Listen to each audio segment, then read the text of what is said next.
आज हम पढ़ने जा रहे हैं अनुस्वार। आज हम सारे लोग अनुस्वार के बारे में पढ़ेंगे। आप लोगों ने पहले भी अनुस्वार के बारे में पढ़ा हुआ है।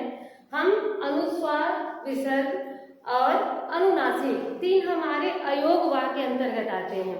जैसा कि हम सभी जानते हैं, आप सब वर्ण के अंतर्गत इसको पढ़ते हैं कि वर्ण के भेद में आप स्वर, व्यंजन और अयोग वाक्य पढ़ते हैं। तो अयोग वाक्य में एक आपका प्रकरण आता है अनुस्वार।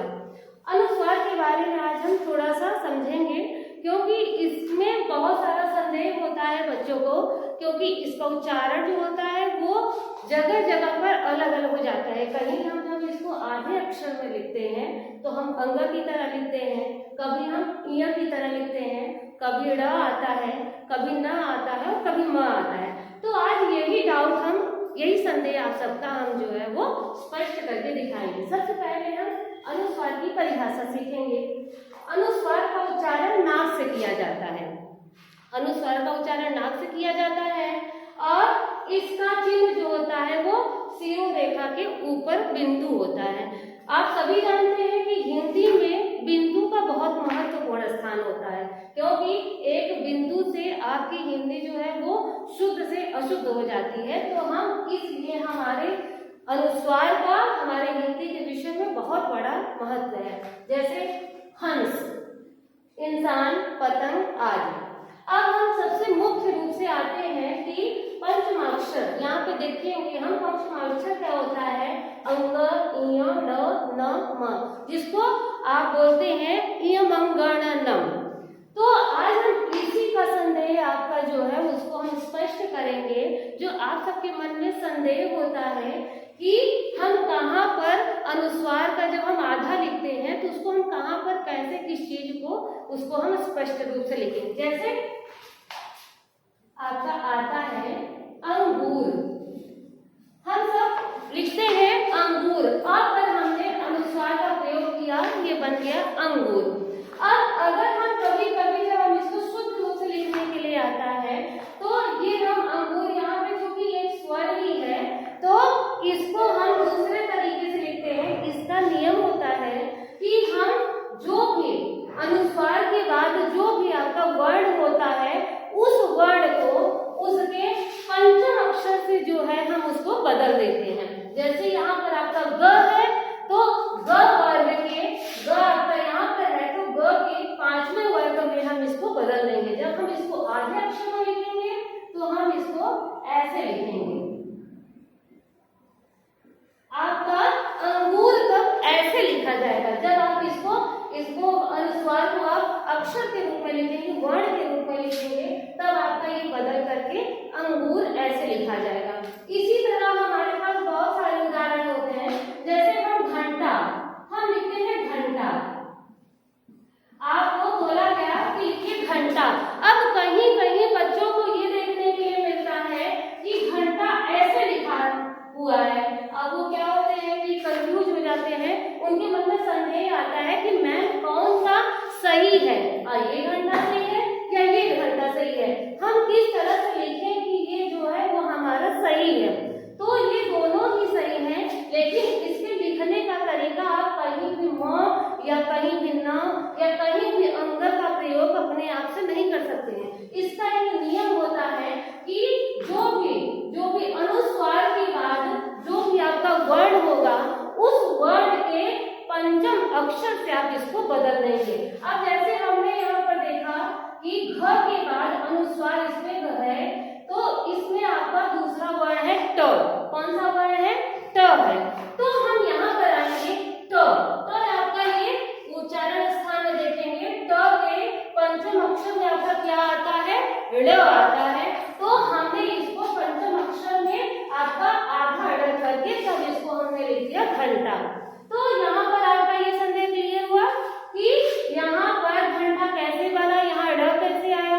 इसी तरह हम और उदाहरण देखेंगे। जैसे हमने लिखा मंदिर, क्योंकि हर जगह कहीं कहीं आप लोग पूछते हैं कि म क्यों हो जाता है, कहीं उसी को न हम लिखते हैं। तो इसलिए जैसे यहाँ पर मंदिर लिखा हुआ है, म के ऊपर क्या है? अनुस्वार लगा हुआ है। अब जब आप इसको हम कभी कभी क्या करते हैं, कुछ बच्चे न लिख देते हैं, तो न पर हम कैसे उसको किस नियम के अनुसार लिखेंगे? देखेंगे कि म के बाद आपका कौन सा वर्ण आ रहा है, द आ रहा है। अब हम द देखेंगे कि द जो है वो आपके कौन से वर्ण के अंतर्गत आ रहा है, त थ द, आपका ये द है और द का पांचवा वर्ण क्या हो जाएगा, न हो जाएगा। क्या हो जाएगा, न हो जाएगा। तो हम जब इसको हम आधे अक्षर में लिखेंगे तो हम इसको इस तरह से लिखेंगे, तब ये क्या बन गया, आपका मंदिर बन गया। अब यहाँ पर चूंकि द था इसलिए ये न में परिवर्तित हो गया, यहाँ पर ट था तो ये ड़ में परिवर्तित हो गया, यहाँ पर ग था अनुस्वार के बाद तो ये अंग में परिवर्तित हो गया। इसी तरह हम देखेंगे चंचल, क्या देखेंगे, चंचल, एक नाम है क्या, चंचल। अब हम चंचल को ऐसे लिख देते हैं, लेकिन कहीं कहीं जब इया आधा आ जाता है तो आप लोग कहते हैं अरे इया कैसे आ गया, जैसे पंच हम लिखते हैं पंच या पंचम, तो वहां भी इया का प्रयोग करते हैं। तो हम इया का प्रयोग इसी अनुसार करते, इसी नियम के अनुसार करते हैं, क्योंकि यहाँ अनुस्वार के बाद कौन सा वर्ण आ रहा है, च आ रहा है। अब यहाँ पर हम देखेंगे कि च है, च वर्ग का पंचम अक्षर क्या है, 1 2 3 4 5, पांचवा अक्षर आपका क्या है, इया है। तो जब हम इसको लिखेंगे तो हम ऐसे लिखेंगे। अब ये आपका बन गया क्या, चंचल।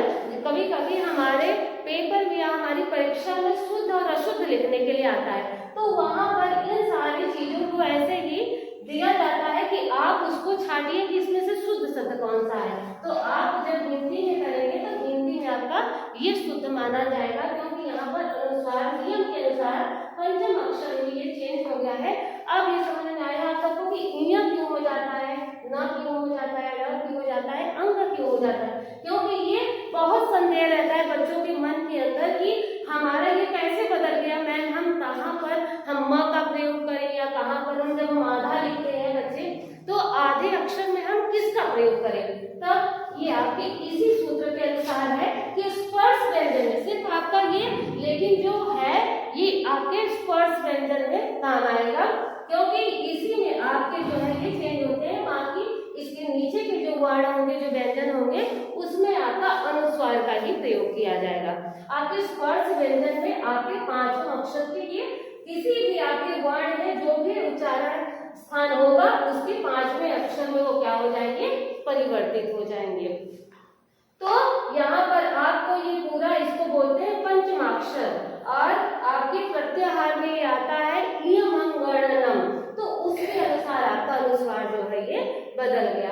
अब अनुस्वार कच्ची में जो है आप लोग जानते ही हैं कि शिरोरेखा के ऊपर बिंदी होता है, जो कि हमारी हिंदी में बिंदी भी बोलती है, इसी को बोलते हैं कि घटा। अभी हमने अगर इसको पढ़ा घटा, और जब हमने इसके ऊपर अनुस्वार लगा दिया तो ये क्या बन गया, घंटा। तुरंत ही इसका मतलब क्या हो जाता है, बदल जाता है। घटा का अर्थ होता है क्या, बादल, और उसके बाद फिर जैसे ये घंटा बन गया तो वो क्या हो जाता है, बजाने वाला घंटा। तो यहाँ पर बिंदी का जो है वो बहुत महत्वपूर्ण स्थान है, और उसका ये नियम जो है वो आधा लिखने वाला जो उच्चारण का नियम होता है ये इसी पंचमाक्षर नियम के अनुसार होता है अनुस्वार। इसके बाद आपका आता है अनुनासिक और विसर्ग। अनुनासिक में आपका चंद्र बिंदु का प्रयोग किया जाता है, जिसमें नाक और मुंह दोनों से आवाज आती है, मतलब आवाज निकलती है, और विसर्ग में आपका क्या होता है, हा की तरह कहते हैं।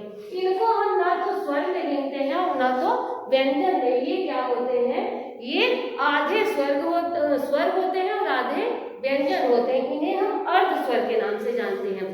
चूंकि अनुस्वार, विसर्ग और आपका अनुनासिक ये तीनों क्या होते हैं, आपके स्वर के साथ लिखे जाते हैं, लेकिन बोले किसके साथ जाते हैं, व्यंजन की तरह बोले जाते हैं। जैसे हम विसर्ग में लिखते हैं, विसर्ग में हमने कर दिया राम, क्या कर दिया, राम। अब हम जब इसको पढ़ते हैं विसर्ग के चिन्ह में, अह के चिन्ह में जब हम इसको पढ़ेंगे तो ह की तरह पढ़ते, राम तो ये पढ़ा तो व्यंजन की तरह जाता है, लेकिन लिखा किसके साथ जाता है, स्वर की तरह, इसलिए हम इसे अर्ध स्वर के नाम से भी जानते हैं।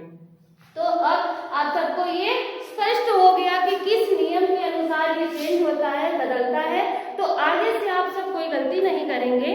अब कभी भी आपको अगर अनुस्वार या हिंदी में इस तरह से अगर आप आधे वर्ण में लिखने के लिए सोचते हैं तो आपको ये तुरंत ध्यान देना है कि अनुस्वार के बाद वाला जो वर्ण है उसके 5वें अक्षर में आपको इसको बदल देना है। ठीक है, तो अनुस्वार का ये नियम आपको सबको समझ में आ गया। ठीक है।